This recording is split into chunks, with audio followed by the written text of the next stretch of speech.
Hej, jeg hedder Mette Hansgaard og underviser i akvarel. I denne video vil jeg vise dig, hvordan jeg får lavet en hvid, skarp kant rundt om min akvarel, hvis jeg ikke ønsker at male helt ud til papirkanten. Du kan starte med at finde noget, der er kvadratisk eller har den form, som du ønsker dit billede skal være. Tegn formen op forsigtigt på en utydelig måde, så du ikke kan se blyantstregen. I mit eksempel kan du se blyantstregen, fordi jeg gerne vil vise dig, hvad det er, jeg gør. For at få en hvid kant rundt om arket, kan det være en god idé at placere tape langs kanten, sådan at du maler på billedet. Og når du så tager tapen af, så vil der stå en hvid kant tilbage.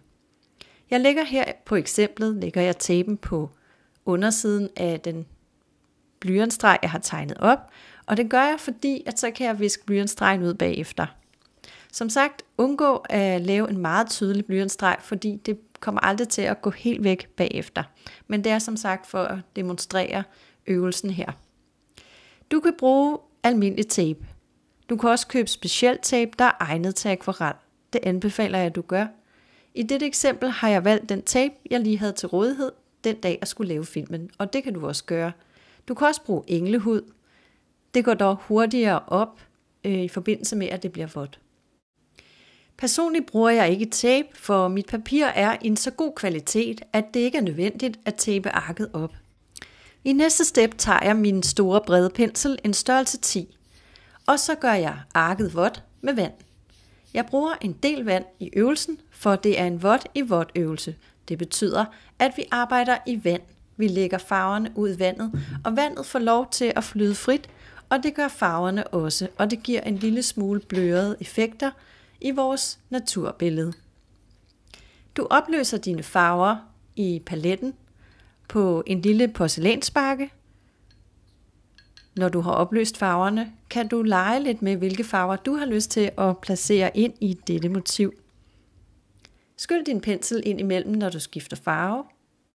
Tag nu din koboltblå farve eller din ceolanblå, afhængig af hvilken farve du har i din æske, som er i forbindelse med at være himmelblå. Jeg tager den blå farve og placerer den ned i vandet, og med penslen trækker jeg den nedad og fra side til side. Som du kan se, samler vandet sig i tapekanten, og for at undgå, at det kravler ind under tapekanten, trækker jeg forsigtigt farven nedad og til siden, sådan så der ikke kommer lodrette streger ind i min himmel. Jeg har brugt ekstra meget vand og farve for at se, hvor meget tapen kan tåle. Lad farven stå et øjeblik og se, hvordan den udarter sig.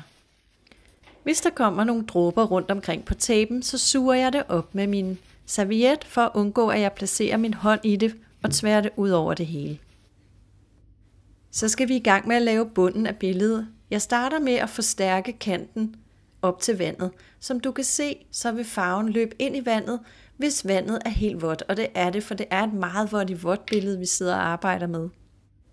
I bunden af billedet kunne jeg godt tænke mig en lidt stærkere nuance, så jeg starter med at tage en våd pensel med farve på og male en blå streg i en anden blå nuance i æsken. Så find en lidt anderledes blå farve i din æske og placer en blå streg i bunden. Den gør du så våd og gør den klar til at glide op i farverne ovenover. Læg mærke til, at jeg løfter penslen, så der opstår en hvid linje. Det er det hvide papir, der skinner igennem, og det kalder man en brudt lavering, når der kommer nogle hvide nister på tværs af havet. Nu er vores billede helt blåt. Du kan tørre din pensel af og bruge den til at suge overskydende farve op. Sug farven op med penslen og tør den af på et stykke køkkenrulle. Nu vælger jeg at tage en lilla farve, og med den lilla farve kan jeg prikke den ind langs en kant, som om jeg har en horisont. Den lilla farve er varm rødlig, og se hvordan den flyder ud, når den rammer vandet. Jeg arbejder lidt intuitivt her. Det er ikke sådan, jeg har et foto, jeg sidder og kigger efter. Det er ren intuition for at demonstrere en vådt øvelse, hvor at jeg gør papiret helt vådt, og bagefter kan du lægge nuancer ind og skabe variationer i landskabet inde i vandet. Når ens billede er blevet tilstrækkeligt vådt, så er det en god idé lige at træde et skridt tilbage og lige lade farverne sætte sig. prøv at lægge mærke til, at nogle farver lige skal have lov til at suge ned i papiret, mens andre kan vi bruge til at udnytte, at vandet stadigvæk er vådt, og så kan det give nogle effekter, ligesom du laver buske eller små skovbryn langs floden.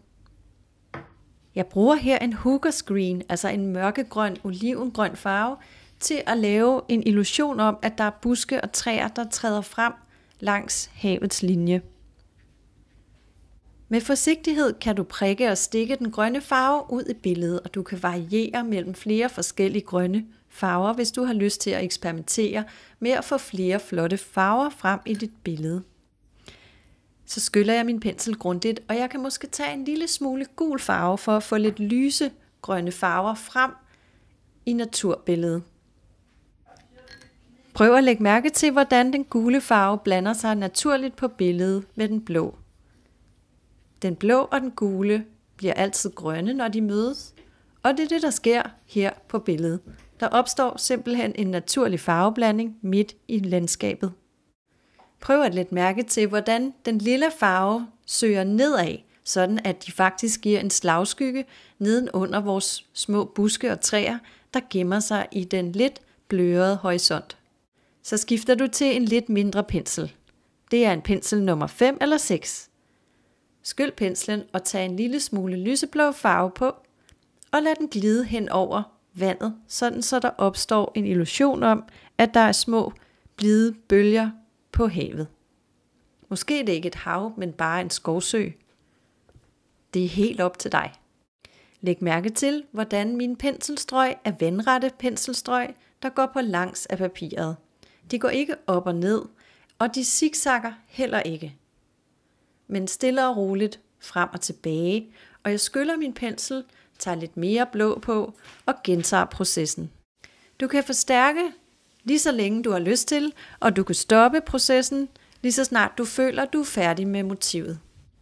Ønsker du at gøre dit vand lidt mere dybere i farven, så kan du tage en ultramarineblå, som er en mørkeblå farve, og placere lidt op i toppen og lidt nedad.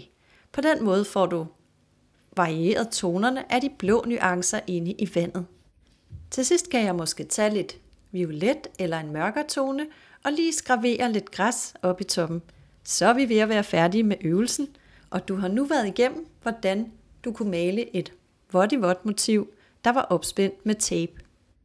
Når du køber en rigtig god akvarelblok, er papiret som regel spændt op på blokken, og det er det for ikke at krølle, når du går i gang med at male på det. Så lad papiret blive på blokken, indtil du går i gang med at få malet din akvarel. Der kan også være fordel ved at tage papiret af blokken, så man ikke spilder en masse vand ned over arkene nedenunder. Så det er sådan lidt en mærk eftersag, når man har sådan en flot blok. Til slut vil jeg vise, hvordan jeg tager tapen af.